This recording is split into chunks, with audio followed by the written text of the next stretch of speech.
Hello friends, REET SST mains history part में से दिशा book में से नेक्स्ट टॉपिक सल्तनत काल शुरू करते हैं। सोमनाथ के मंदिर पर किसने आक्रमण किया? तो महमूद गजनवी ने। महमूद गजनवी मध्य एशिया में स्थित गजनवी के शासक महमूद गजनवी ने भारत पर 17 बार 1000 से 1027 ईस्वी तक आक्रमण किए। इनके आक्रमण का मुख्य उद्देश्य भारत की धन दौलत प्राप्त करना था। 1025 ईस्वी में महमूद गजनवी ने सोमनाथ मंदिर पर आक्रमण कर यहां से विपुल संपदा प्राप्त की। महमूद गजनवी का अंतिम आक्रमण 1027 ईस्वी में जाटों पर था। जाट तो ऐसे होते हैं कि वो कुछ भी कर सकते हैं, ठीक है, बहादुर होती है ना, तो फिर अब जाटों से लड़ गई है, फिर तो ये तो इनका आखिरी आक्रमण होना ही था, क्योंकि ऐसे बहादुर लोगों से लड़ेंगे तो फिर पराजित तो होना ही पड़ेगा ना। फिर ये लास्ट हो गया इनका। महमूद गजनवी के साथ भारत आए विद्वान अल बरूनी ने अरबी में तहकीक हिंद किताबुल हिंद की रचना की। किताब उल हिंद की रचना के प्रसिद्ध लेखक अल बरूनी थे। अल बरूनी समकालीन थे तो महमूद गजनवी के। अल बरूनी की किताब उल हिंद निम्न में से किस भाषा में लिखी गई? तो अरबी भाषा में। भारत के प्रथम मुस्लिम शासक कौन थे? तो मोहम्मद गोरी। मोहम्मद गोरी मध्य एशिया के गौर वंश के शासक मोहम्मद गोरी का भारत पर आक्रमण का मुख्य उद्देश्य भारत में मुस्लिम साम्राज्य की स्थापना करना था।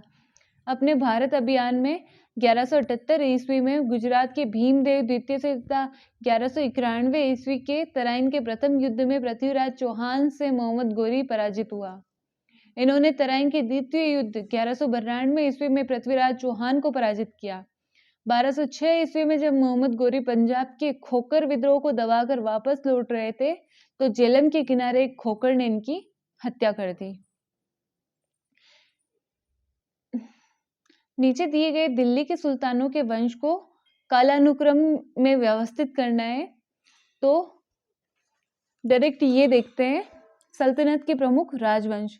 सबसे पहले गुलाम वंश आया, फिर खिलजी वंश को राजवंश को बोलते हैं dynasty. Ghulam dynasty, Khilji dynasty, Tughlaq dynasty, Sayyid dynasty और लोधी डायनेस्टी। एक गुलाम था, उसको पहले खिलाया, फिर उसको तुगलक मतलब गालियां निकाली, फिर गालियां निकालने से उसकी सेहत खराब हो गई, ठीक है, सेहत खराब हो गई तो उसके लेप लगाया। ऐसे याद रखो, एक गुलाम था, पहले तो उसको खूब खिलाया, फिर खिलाने के बाद में उसको निकाली गलक मतलब गालियां निकाली। फिर सैयद, अब गालियां सुन के उसकी सेहत खराब हो गई तो फिर उसके लेप लगाया, लोदी मतलब लेप लगाया, ठीक है। और गुलाम वंश का संस्थापक था कुतुबुद्दीन ऐबक। एक गुलाम था ना, तो कुतुबुद्दीन ऐबक।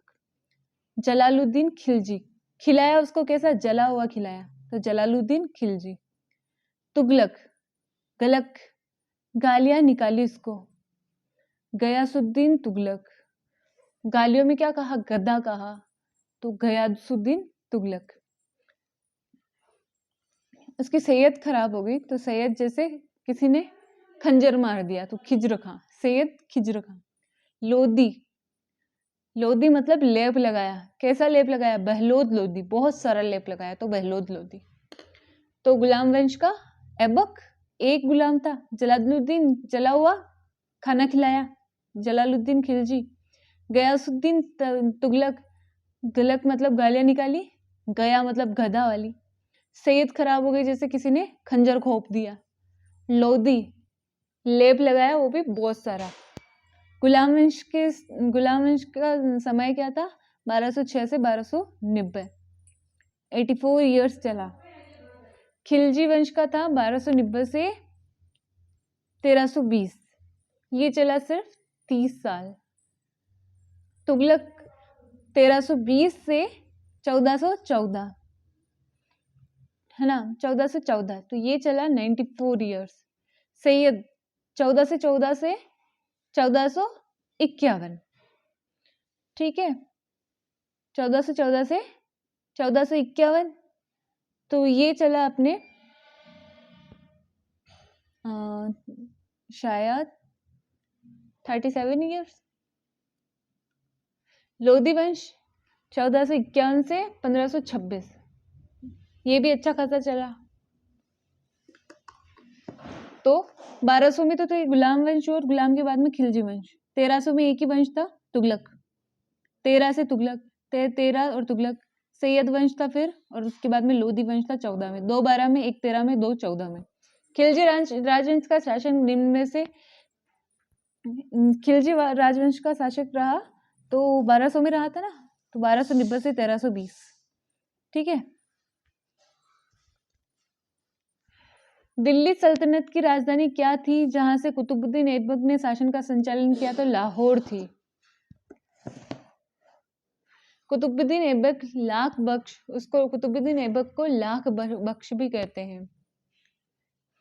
बुद्दीन और बख्श, ब से ब मिलाओ, ने गुलाम वंश के मामलुक वंश की स्थापना 1206 ईस्वी में की। इसके पहले वह मोहम्मद गोरी का गुलाम था। कुतुबुद्दीन ऐबक ने अपने शासनकाल में दिल्ली की कुव्वत उल इस्लाम मस्जिद 1193 ईस्वी में निर्माण करवाया। तराइन के युद्ध में जब पृथ्वीराज को हराया था, उसके अगले ही साल निर्माण करवाना शुरू कर दिया। अजमेर में 2.5 दिन का झोपड़ा नामक मस्जिद का निर्माण करवाया। कुतुबुद्दीन ऐबक की मृत्यु 1210 ईस्वी में पोलो खेलते समय घोड़े से गिरकर हो गई।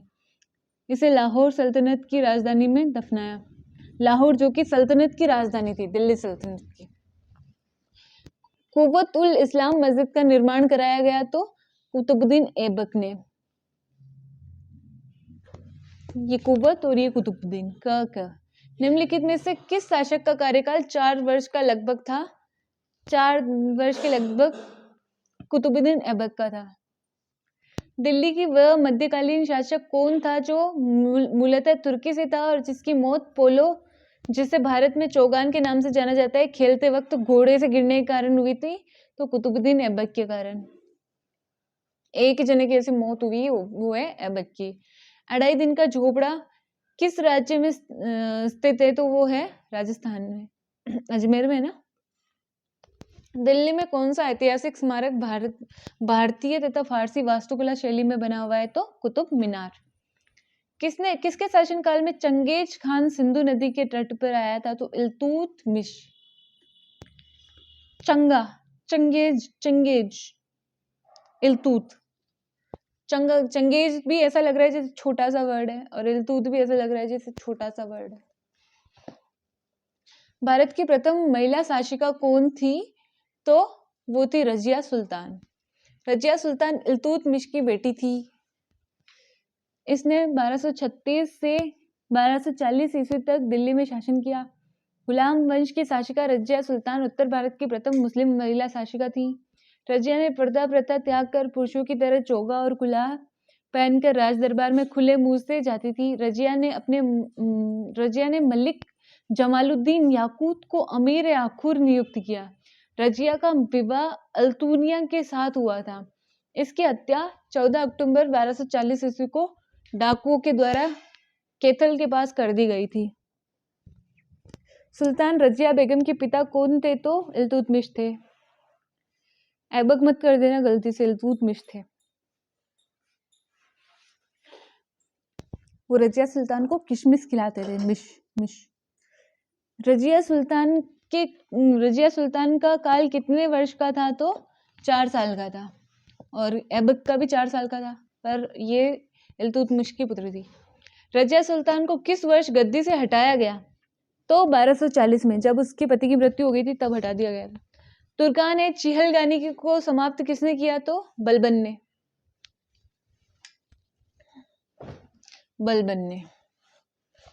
बलबलाना या चिल्लाना एक ही बात है ना, तो बलबन ने चिहलगानी को समाप्त किया। बलबल का वास्तविक नाम बहाउद्दीन था। नासिरुद्दीन मोहब्बत ने उसे उलुग खां की उपाधि दी थी। जिल्ले अल्लाह की उपाधि उसने स्वयं धारण की, जिसका शासनकाल 1266 से 1286 ईस्वी तक था। उसके राजत्व के सिद्धांत का स्वरूप सार फारस के राजत्व से प्रेरित था। बलबल ने राजा को नियामते खुदाई, ईश्वर का प्रतिनिधि बताया। सत्ता ग्रहण करने के बाद बलबल ने इल्तुतमिश द्वारा गठित तुर्कान चहलगानी के गठन को समाप्त किया।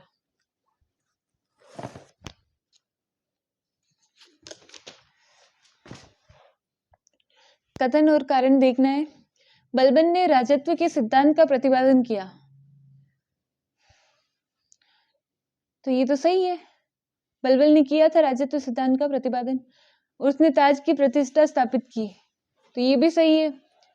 राजत्व के सिद्धांत का प्रतिपादन करने के बाद में ताज की प्रतिष्ठा स्थापित की, तो ये दोनों बात एक दूसरे से लिंक है, तो एक दूसरे की सही व्याख्या भी करती है। अगर ये एक दूसरे से लिंक नहीं होती तो यहाँ आता व्याख्या नहीं करती है, पर दोनों बातें एक दूसरे से जुड़ी हुई है, तो ऑप्शन नंबर 2 करेक्ट है।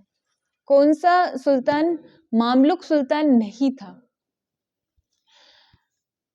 जलालुद्दीन खिलजी नहीं था, बाकी बलबल, ऐबक और इल्तुतमिश था। खिलजी वंश के संस्थापक जलालुद्दीन खिलजी ने केकुबाद को मारकर दिल्ली पर कब्जा किया था। इस घटना को इतिहास में खिलजी क्रांति कहते हैं। खिलजी क्रांति केकुबाद को मारना था, है ना। अलाउद्दीन खिलजी का शासन कार्यकाल कितना था? तो 20 वर्ष का था।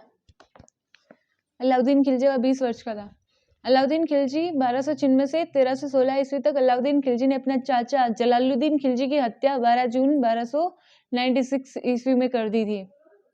अलाउद्दीन खिलजी के सुधारों में सम्मिलित नहीं है, तो भूमि के क्षेत्रफल पर राजस्व नहीं है, सेना का केंद्रीकरण तो है, बाजार नियंत्रण व्यवस्था भी है और राशनिंग व्यवस्था भी है।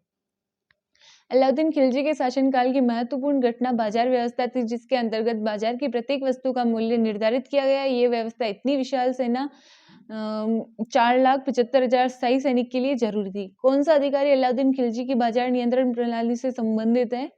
तो दीवाने रियासत, उनके बाजार में उनकी रियासत चलती थी। खिलजी की बाजार नियंत्रण व्यवस्था को कार्यान्वित करने के लिए एक नए विभाग का गठन किया, जिस दीवाने रियासत नाम दिया गया। इस प्रधान सदर रियासत तथा इसके निरीक्षक को शहना योजना लागू करने के लिए उत्तरदायी कहा गया। निम्न भाषाओं में से किस भाषा को दिल्ली सुल्तानों ने संरक्षण प्रदान किया? तो फारसी भाषा को। भारत में फारसी साहित्य का विकास मुस्लिम विजेताओं के आगमन से प्रारंभ हुआ। यहाँ इसे एक नवीन रूप प्रदान किया गया। दिल्ली सल्तनत की स्थापना के बाद फारसी को राजभाषा का स्थान प्रदान किया गया। निम्नलिखित में से कौन सा ग्रंथ अमीर खुसरो द्वारा रचित नहीं है? तो सीरत ए फिरोज शाही नहीं है, बाकी किरान उस सादेन है, मिफला उल फतूह है और तुगलकनामा है। उत्तर प्रदेश में जन्मे तोता है हिंद अमीर खुसरो अबुल हसन यामीनुद्दीन खुसरो सल्तनत कालीन 14वीं शताब्दी के प्रसिद्ध विद्वान कवि थे। वे बलबन से लेकर गयासुद्दीन तुगलक तक 8 सुल्तानों के शासनकाल के प्रत्यक्षदर्शी रहे। नह सिपहर इनके भारतीय संगीत की प्रशंसा की। किरान उस सादेन, मिफला उल फतूह, तारिक अलाई, खजाइनुल फतेह तथा तुगलकनामा उनकी प्रसिद्ध रचनाएं थी। ठीक है, अमीर खुसरो की तुगलकनामा गालियां निकाल के, गलक मतलब गालियां निकाल के खुश थे। तारिक अलाई, उनकी तारीख मतलब उनका दिन आने पे खुश थे। मिफला उल फतूह, मिलके खुश थे। किरान उल सादेन, किराया देके भी खुश थे बेचारे। नूर सिपेर, सिपाही बन के भी खुश थे। खुसरो खुश कब थे? सिपाही बन के थे, है ना। किरान मतलब किराया देके भी थे। मिफला मतलब मिलजुल कर भी खुश थे। तारीख अलाई अपनी तारीख आने पर मतलब अपने दिन आने पे भी खुश थे। और तुगलकनामा तो गलक मतलब गाले देना, गाले देके भी खुश थे।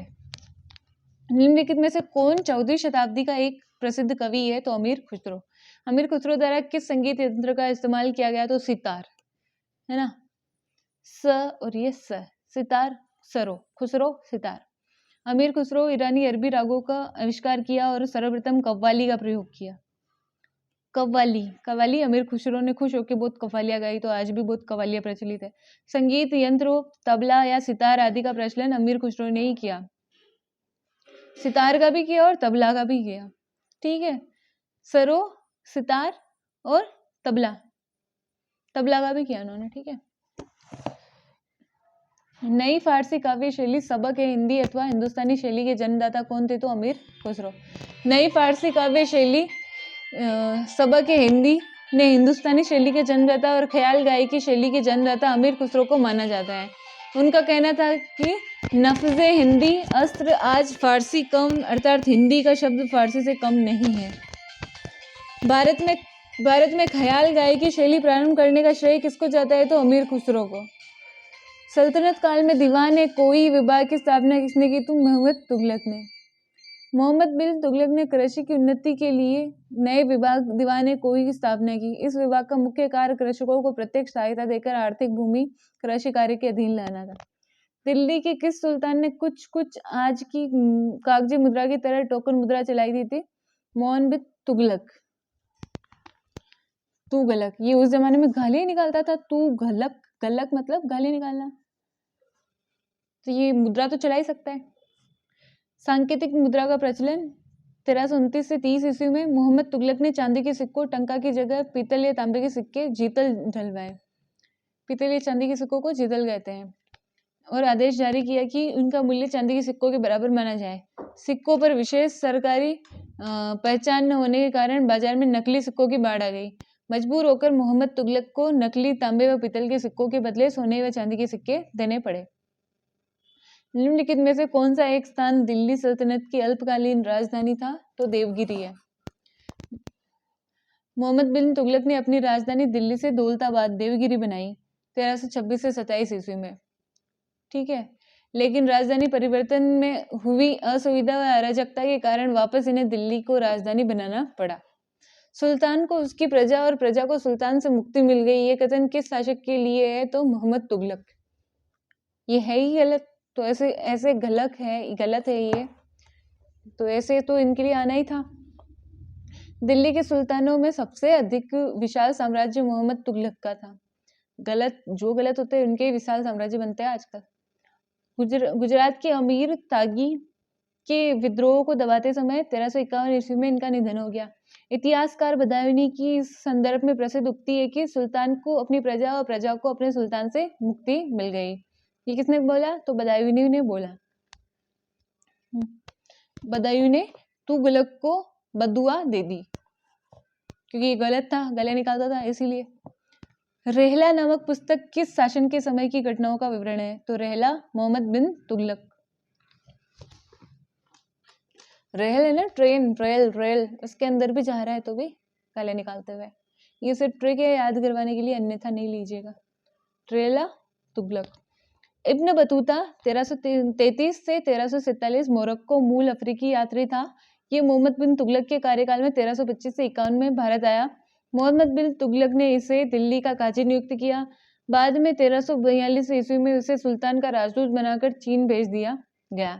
इब्न बतूता ने किताब उल रेहला नामक अपनी पुस्तक में अपनी यात्रा का विवरण प्रस्तुत किया। दिल्ली का सुल्तान जो दान दक्षिणा के बारे में काफी ध्यान रखता था और इसके लिए एक विभाग दीवान खैरात भी स्थापित किया। खैरात में अपन बोलते हैं ना, कुछ खैरात में थोड़ी मिला है, कमा के लाए हैं। खैरात मतलब दान में नहीं मिला है। तो ये फिरोज तुगलक ने, है ना।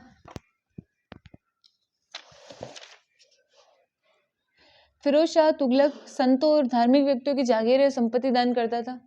उसने एक विभाग दीवान खैरात स्थापित किया जो गरीब मुसलमानों तथा अनाथ स्त्रियों और विधवाओं की आर्थिक सहायता देता था और निर्धन मुसलमान लड़कियों की विवाह की व्यवस्था करता था। जौनपुर नगर की स्थापना किसने की थी? तो फिरोज तुगलक ने। फिरोज मतलब फ्रॉक होती है ना, फ्रॉक पहन के जॉन एंजॉय कर रहा था। जॉन फ्रॉक पहन के एंजॉय कर रहा था। फिरोज शाह तुगलक ने फिरोजपुर व जौनपुर, हिसार, फतेहाबाद आदि नगरों की स्थापना की। दिल्ली सल्तनत में फिरोज शाह तुगलक नहीं करी, फिरोजपुर की, जौनपुर की। फ्रॉक पहन के एंजॉय कर रहा था, तो जौनपुर।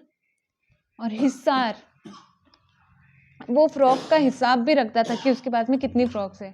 और फतेहाबाद, वो फतेह करके आया, मतलब जीत के आया, तो उसको गिफ्ट में फ्रॉक मिली। दिल्ली सल्तनत में दीवान अर्ज विभाग की स्थापना किसने की? दीवान अर्ज तो बलबन ने।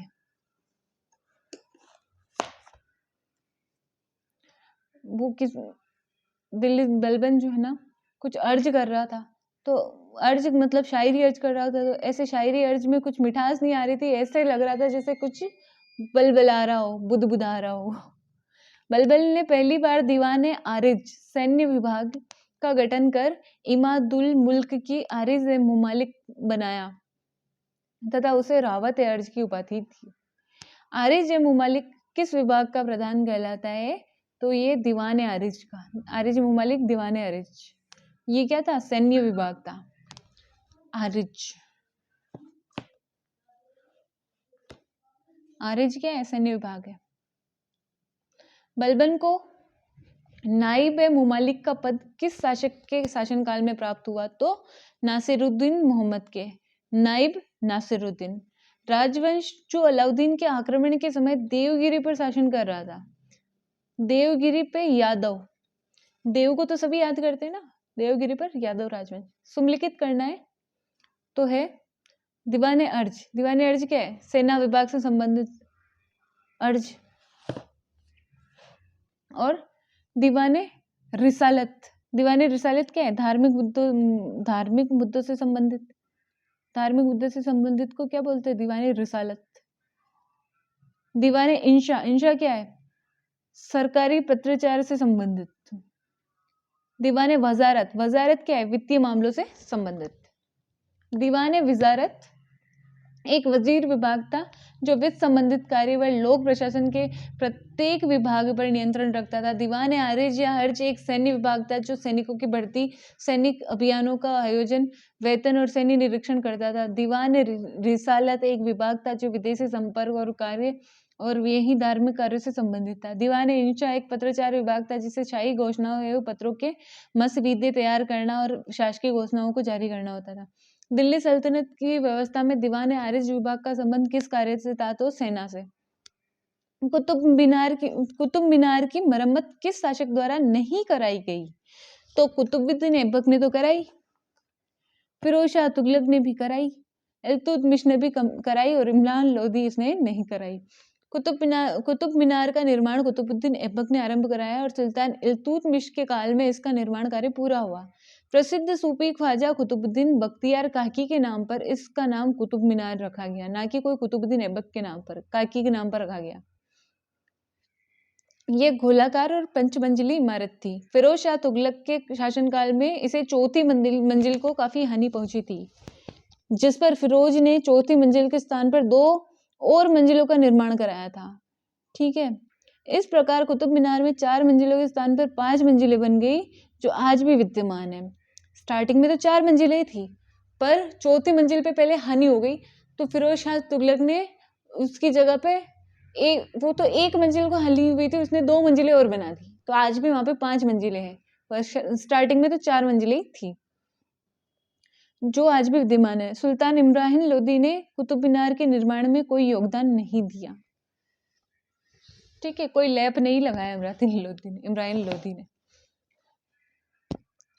बादलगढ़ के किले का निर्माण किस शासक ने करवाया था? तो सिकंदर लोदी ने। बादलों पे कौन रहता है? सिकंदर रहता है। 1504 में सिकंदर लोदी ने आगरा शहर का निर्माण किया तथा वहां बादल महल किले का निर्माण करवाया। दिल्ली के हौज खास क्षेत्र में चोर मीनार द्वारा बनाई गई, चोर मीनार किसके द्वारा बनाई गई? तो अलाउद्दीन खिलजी, अलाउद्दीन खिलजी चोर मीनार बनाई। ठीक है, चोर मीनार या टावर ऑफ थीव्स 13वीं सदी की मीनार है जिसमें 225 छेद है, जो नई दिल्ली में हौज खास इलाके में स्थित है। इसका निर्माण 13वीं शताब्दी में खिलजी वंश के अलाउद्दीन खिलजी के शासन में हुआ। किस दिल्ली शासन के विरुद्ध अलाउद्दीन खिलजी में चोर मीनार कैसे? क्योंकि वो पद्मिनी को चुराना चाहता था ना, तो ऐसे थोड़ा ट्रिक से याद कर लो, अन्यथा नहीं लीजिएगा, बस ट्रिक से याद कर लो। इसका निर्माण 13वीं शताब्दी में खिलजी वंश की अलाउद्दीन खिलजी के शासन में हुआ। किस दिल्ली शासक के विरुद्ध संघर्ष के दौरान जैसलमेर के भाटी वंश की स्त्रियों ने जौहर किया? तो ये यहाँ पे इसकी व्याख्या देखिए। प्रथम पूर्ण शाखा नरेश मूलराज भाटी प्रथम के काल में हुआ था। प्रथम पूर्ण शाखा, मूल रूप से पूर्ण शाखा मूलराज भाटी के काल में अलाउद्दीन खिलजी का आक्रमण हुआ था उस टाइम। 1314 ईस्वी में डॉक्टर दशरथ शर्मा के अनुसार 1308 ईस्वी में, और द्वितीय पूर्ण शाखा हुआ था नरेश राव दूधा के काल में 1327 ईस्वी में, है ना। तो इसके 13 साल बाद में ये हुआ, इसके 13 साल बाद में। और इस बार मोहम्मद तुगलक ने आक्रमण किया था तब। तो स्त्रियों ने जौहर दोनों टाइम ही किया था, तुगलक के टाइम भी किया था और खिलजी के टाइम भी किया था। ठीक है, तो 2 ऑप्शन राइट है इसमें।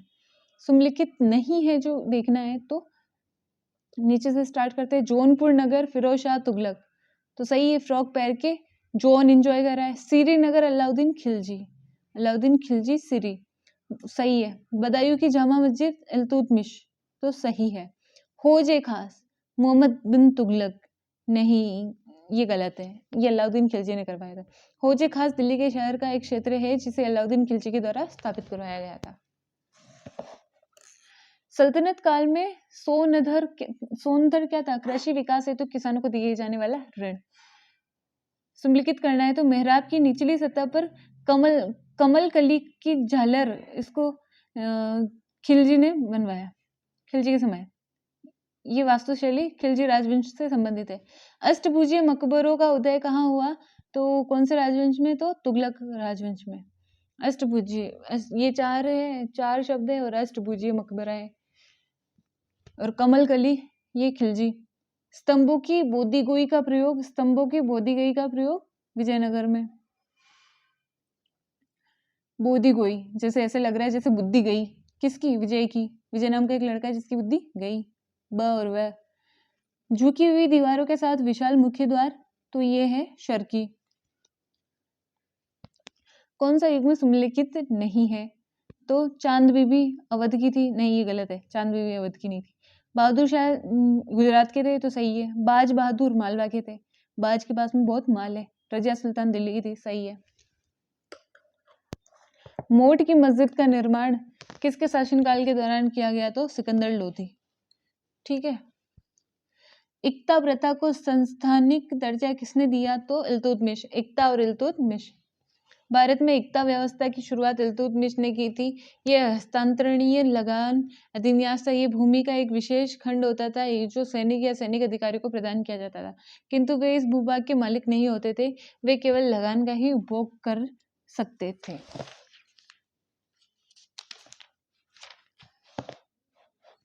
इक्ता शब्द का अर्थ क्या है? तो तनख्वाह के बदले सैनिकों को दिया जाने वाला भूदान।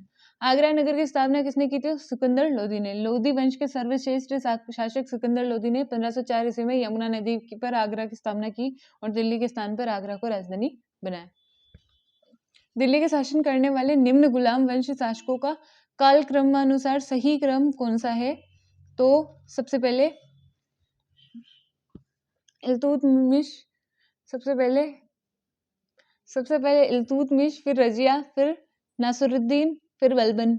वो अपने याद किया था ना, एक गुलाम था, ठीक है। फिर उसको बहुत खिलाया पिलाया, खिलजी वंश। गुलाम वंश के बाद में खिलजी वंश। खिलाने पिलाने के बाद में बहुत गालियां निकाली, तो तुगलक वंश। फिर उससे उसकी सेहत खराब हो गई तो सैयद वंश। फिर उस पर लेप लगाया तो लोधी वंश। तो उस हिसाब से इनको जमा के देख लेना। इल्तुतमिश सुमलिखित करना है तो इल्तुतमिश जो है वो है कुतुब मीनार में। इल्तुतमिश के समय कुतुब मीनार का कार्य चल रहा था। अलाउद्दीन खिलजी के समय सिरी, और मोहम्मद बिन तुगलक दौलताबाद। दौलत भी उनके पास होती है जो गलत होता है। शेरशाह सूरी, तो ये पुराना किला, शेर का पुराना किला। शेर कहाँ रहता है? पुराने किले पे। निम्न स्मारकों को कालक्रम के अनुसार व्यवस्थित करना है। तो इनमें से सबसे पहले बना था अलाउद्दीन का चोपड़ा, फिर बना था मोइनुद्दीन चिश्ती का मकबरा। ठीक है, चोपड़ा बना के फिर मकबरा बना दिया। मकबरा बनाने के बाद किला कुहनिया दुखने लग गई उसकी, इतना चोपड़ा भी बना दिया, मकबरा भी बना दिया, तो कुहनिया तो दुखनी थी। और फिर मोती मस्जिद, फिर मोती, फिर उसको मोती मिले लास्ट में मोती। बलबन का राजत्व का सिद्धांत कहाँ से ग्रहण किया है? तो सासानी पर्शिया से। राजत्व सासानी मतलब बहुत साहस के साथ में राजत्व का सिद्धांत ग्रहण किया है। दिल्ली सल्तनत का वह प्रथम सुल्तान कौन था जिसने स्थायी सेना रखी? तो अलाउद्दीन खिलजी ने रखी थी। किस सुल्तान ने रक्त और लौह की नीति को अपनाया था? तो बलबन ने। ठीक है, उसके रक्त से लोहा निकल रहा था तो बुदबुदाने लग गया कि ये क्या हो रहा है। यहाँ सुमलिखित करना है। तो इल्तुतमिश के समय कौन था? तो निजामुल मुल्क जुनैदी था। जलालुद्दीन खिलजी के समय ख्वाजा खातिरी था। और अलाउद्दीन खिलजी के समय मलिक काफूर था, ये तो पता ही है। ये जलालुद्दीन खिलजी की खातिरदारी करता था। इल्तुतमिश का निजामुद्दीन मुल्क जुनैदी। और मोहम्मद तुगलक का ख्वाजा जहां है। पूरा जहां ही गलत है। सुमलिखित करना है वापस से। तो ददनी क्या है? प्राथमिक उत्पादकों को अदा किया जाने वाला अग्रिम धन। ददनी, धन दे दो, हाँ, धन दे दो। और सनद क्या है? मुगलों का शाही आदेश। ठीक है। दस्तक क्या होता है? कर को छूट के प्रयोजन के लिए यूरोपीय व्यापारियों को जारी किया जाने वाला आज्ञा पत्र, है ना। और एक हुंडी क्या होती है? विनिमय पत्र। तो ये टॉपिक हुआ कंप्लीट। Thank you friends.